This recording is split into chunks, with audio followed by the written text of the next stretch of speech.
Selamat pagi, nama saya Fritz Renara Abimael Wahongan dari 11 MIPA 2 akan menjelaskan tentang sel hewan, yaitu ada membran sel, sitoplasma, lisosom, sentriol, badan Golgi, nukleus, membran inti, nukleolus, nukleoplasma, mitokondria, RE kasar, RE halus, dan ribosom.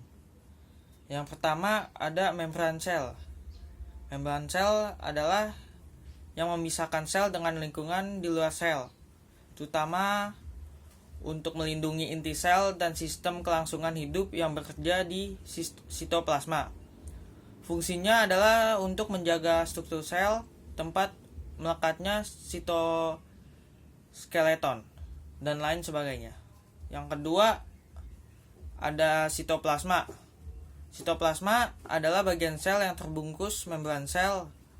Fungsinya adalah untuk perantara transportasi zat dari luar sel ke organel atau inti sel, memberi bentuk terhadap sel sebagai pelarut untuk seluruh protein dan senyawa pada sel. Yang ketiga ada lisosom. Lisosom adalah organel sel berupa kantong terikat membran yang berisi enzim hidrolitik yang berfungsi untuk mengkontrol pencernaan intraseluler dalam berbagai kondisi. Fungsi lisosom adalah memecah protein, lipid, polisakarida, serta fosfolipid. Yang keempat ada sentriol. Sentriol adalah struktur berbentuk tabung yang terdapat dalam kebanyakan sel eukariota. Fungsi sentriol adalah sebagai pusat pengelompokan mikrotubula dan sebagai penghasil silia serta flagela. Yang kelima ada badan Golgi, yaitu organel yang dikaitkan dengan fungsi ekskresi sel. Fungsi badan Golgi adalah membentuk kantung vesikula untuk sekresi, membentuk membran plasma, dan membentuk dinding sel tumbuhan.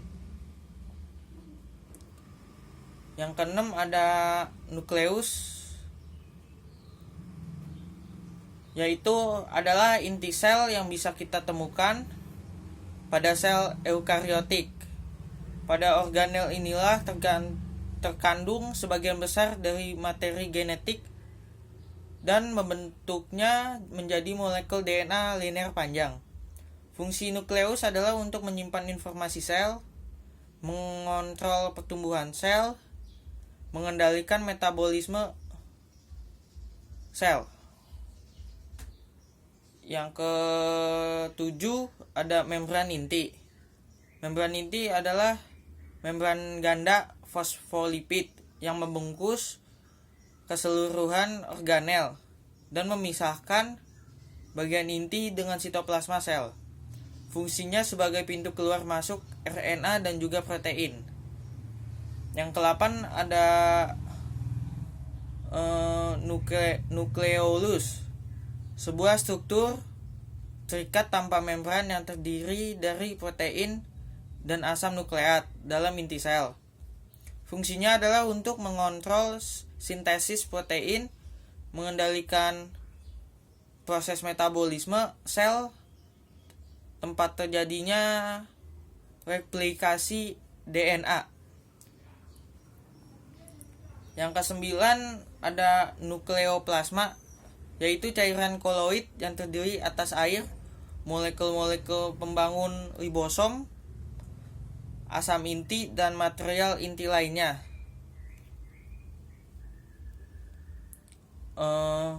Fungsinya yaitu untuk tempat pembentukan ribosom.